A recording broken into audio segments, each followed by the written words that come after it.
All right, let's take a trip to our planetary next-door neighbor, Mars. At first glance, it feels kind of familiar. It's got seasons, polarized caps, and a day that's almost the same length as ours. But don't let that fool you. Mars is a seriously alien world, one that's been shaped by a really violent and dramatic past. Okay, so here's the game plan for our journey. First, we're going to figure out the secret behind that famous red color. Then we'll find some Earth-like traits that are pretty surprising.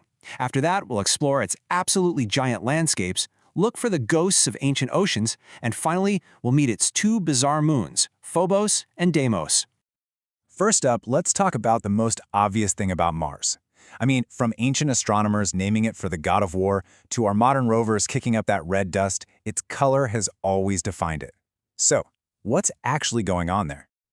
Well, the answer is a lot more than just skin deep. It's a whole story of planetary-scale chemistry, a story about a lost atmosphere, a ton of solar radiation, and a world that was literally left out to rust. It really comes down to this simple three-step process. See, Mars doesn't have a protective ozone layer like we do. So harsh ultraviolet light from the sun just slams its surface, splitting any water molecules it finds. The hydrogen, being super light, just floated off into space, forever. But the heavier oxygen atoms, they got left behind. And you know what happens when you mix iron and oxygen, right? You get rust. And boom, here's what that looks like. That leftover oxygen grabbed onto the iron in the Martian soil and made ferric oxide. So today, almost a fifth of the entire Martian surface is quite literally rust. The rest of it, mostly silicon dioxide, which is basically sand, and a bunch of other minerals. But here's where the story gets really interesting. Even though it's a rusted, frozen desert, Mars has some similarities with Earth that are just, well, they're shocking. It's in these little details that you start to see the twin inside the alien. Just look at this. A day on Mars is only 40 minutes longer than a day here.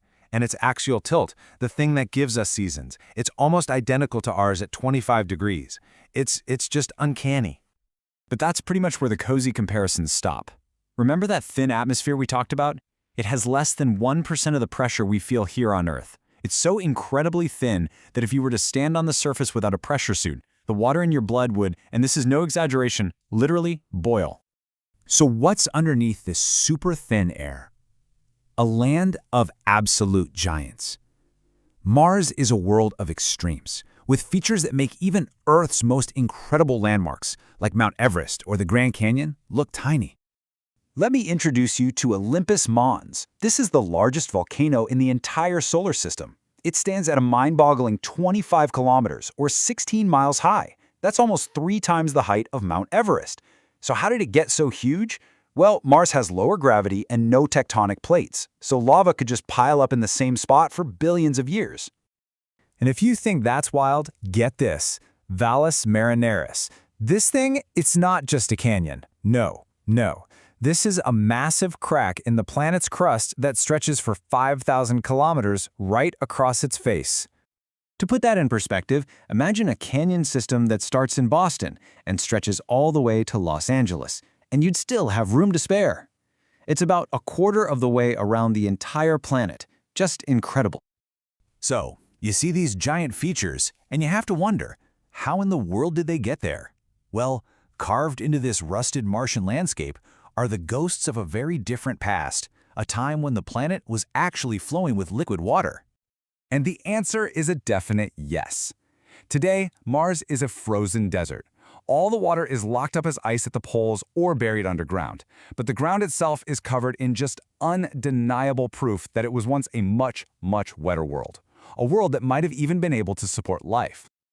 The evidence is written all over the place. Geologists have spotted everything from these ancient winding riverbeds that look like they could have been pulled right off of Earth to signs of catastrophic floods that carved out channels hundreds of kilometers wide.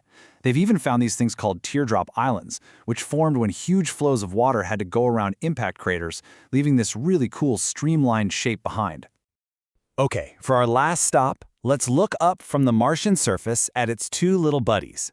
Now, unlike our big, round moon, Mars has two small, lumpy satellites that act in some pretty weird ways.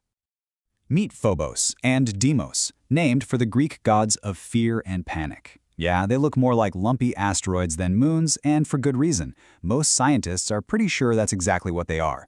captured asteroids that got snagged by Mars's gravity. They're small, they're not round, and they're covered in craters. And this is where it gets really weird. Deimos, the outer moon, rises in the east and sets in the west, just like our moon. But Phobos? It orbits Mars so fast, in just over 7 hours, that it actually laps the planet's rotation. This means if you were standing on Mars, you could watch Phobos rise in the west and set in the east, sometimes twice a day. It just creates this totally alien sky. And all of this leaves us with one last big thought. Mars really is our alien twin. It's a world full of these tantalizing similarities, but it's ultimately defined by everything it lost. Its thick atmosphere, its warmth, its liquid water. It just makes you wonder, right? What could Mars have been if its watery past had been its present?